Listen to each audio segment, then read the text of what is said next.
Would you date a girl who's on OnlyFans? No. But I respect the hustle, though. But couldn't be for... No, that's not me, but I respect the hustle. What if she was on OnlyFans after her dad was hospitalized and she has to pay the hospital bills? I don't know. Am I already in a relationship with this woman? Yes. Oh, my God. That's tough. He's in the hospital. He's in the hospital? We got health care, though. You know what I mean? We're in Canada. Is he not fine? If we were in America, a different story, man. Okay, you're in America. I'm just kidding. Oh. I'm just kidding. She's a 10, but she can't cook. Oh, that's tough. I mean, wow, that's tough. It's almost comical, isn't it? Watching women twist themselves into pretzels to justify having an OnlyFans account or other questionable activities. Seriously, there's no universe where a woman has an OnlyFans account because her dad's in the hospital. We all know why women have OnlyFans accounts, and it's not for some noble cause. This kind of behavior is exactly why men are increasingly wary of dating women. What I can appreciate about Passport Bros is I think it's an effective flag being raised for Western women as well. I'm not necessarily saying that they're going to find someone. I'm not saying that they're not going to get screwed over. I'm not even necessarily saying that I would encourage men to go do it. Like you said, if you want to, cool. The motivation for it is the fact that men are still expected to act very traditionally. They're expected to be very chivalrous. They're expected to be protectors. Maybe they're not expected to provide to the same extent now that women can essentially match them on income. But if that's what a man's duty to you is, to be chivalrous, it's very, very loosely defined what a woman's duty to a man is. It's very ambiguous. And that is why I think they go to places where they are actually taught from a young age how to treat a man. What is your duty to a man? There's a reason why passport bros are becoming the norm. Most Western women are nightmare train wrecks. It's downright disappointing. Like this one man said, "Getting out of the West was the best decision I ever made." Another one said, "Funny how women hate on the passport bros but don't work on themselves to get the men they want." You go find a wife in the Philippines or Thailand or wherever these places are that are overseas. They're just happy to be rescued from their poverty-stricken life. That in and of itself is racist. You see how quick the claws come out? The bitterness, the seething anger, triggered that passport bros are finding happiness in foreign lands because she can't do the same. It's funny how the average Western woman rejects 80% of Western men, but gets triggered when those same men seek love elsewhere. Meanwhile, most Asian women aren't mean and know how to respect their husbands and fulfill their roles as wives.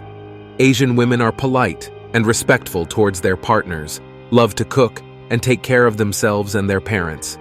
Plus, the best part is that they look a lot younger than their real age. This guy summed it up best.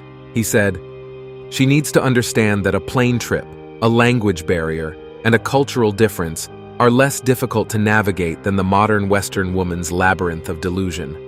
But like this guy said, the real reason modern women are so angry is because nothing drives a Western woman crazier than a happy and content man.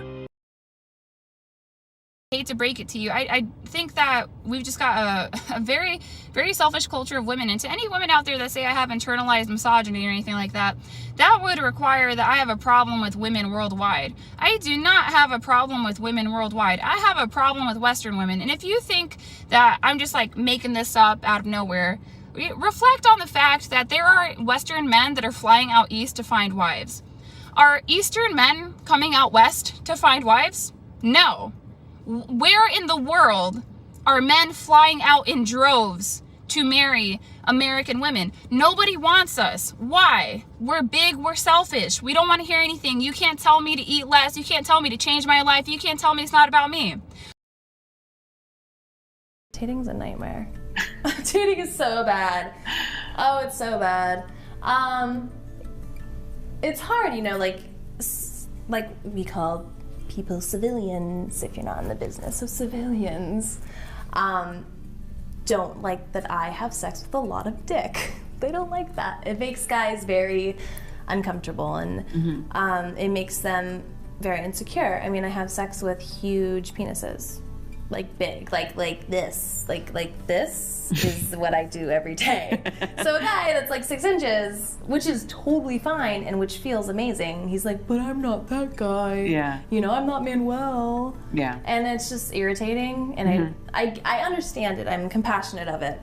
It's very hard to date someone that has sex every single day with other people. And there's the jealousy factor, there's this do I size up factor, there's the idea that all of your friends have seen me naked and seen me with things inside me. You know, that's not going to go away. There's always going to be my holes on the internet. So what do you suggest the women in the West do if everyone's advice is for men in the West to look elsewhere for a wife? What happens to all the women in the West then? Well, that one study we referenced that said by 2030 or something, 50% of the women will be without a man. So that's the direction we're heading, because the men that are looking for those traditional values are starting to go overseas, and then the other half of the men are just checking out completely. They don't want to deal with women at all. So this is going to be a big issue that women are going to deal with in the future as their options dwindle. This has to be the ultimate version of congratulations you played yourself. That they don't want to deal with women at all is accurate. And for the most part, men should not and do not care about what happens to women at all.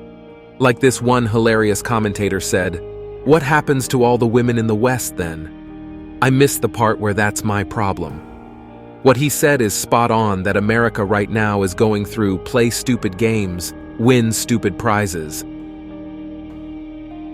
Is dating today, in your opinion, harder than it's ever been? I was friends with my boyfriend before we started dating, and I feel like that's a more natural transition than like seeing features on your screen and trying to make a decision based on like a list of things. People just try and avoid things because I think they're scared to say things straight up. One red flag and you're kind of like, oh, I could go find somewhere else. You don't need to have one person when you could have like 5. Honestly, I don't know. I've had really bad luck.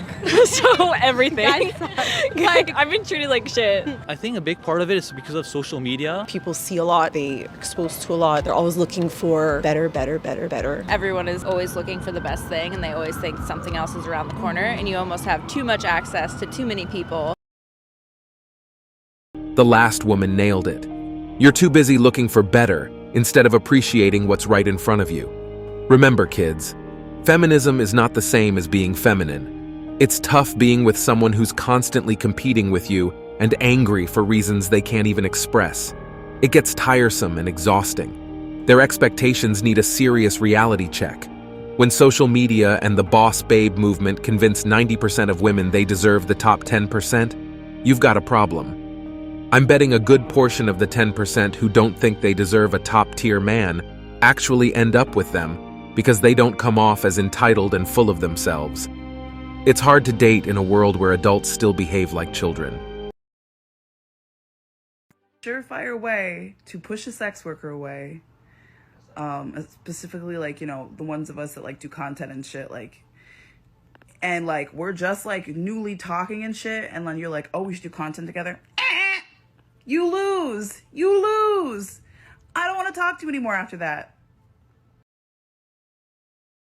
There's this powerful study, gentlemen, that I've been talking about a lot. You've probably seen it all over social media. It's done by the Census Bureau and a lot of other national data statistics centers. They're talking about what is going to happen by 2030 in terms of relationships. By 2030, 50% of women will be without a man. So that is where the West, the United States as a whole, is heading towards, because men ultimately want women with traditional values. Why do you think Passport Bros is such a big thing right now? Men want to go overseas. Then you have the other group of men, many of which comment on my channel, they're done with women. And men can handle that. Do we want it? Not necessarily. So this is going to be a huge issue that women are ultimately going to have to deal with as the options cease to exist. What do you guys think about that? And that's it for today on Sigma Traits. Make sure you hit that like button, smash that subscribe button, and don't forget to ring that notification bell. Support this channel through membership. You can also support through PayPal, link in the description. Let us know your thoughts in the comments below. See you all tomorrow.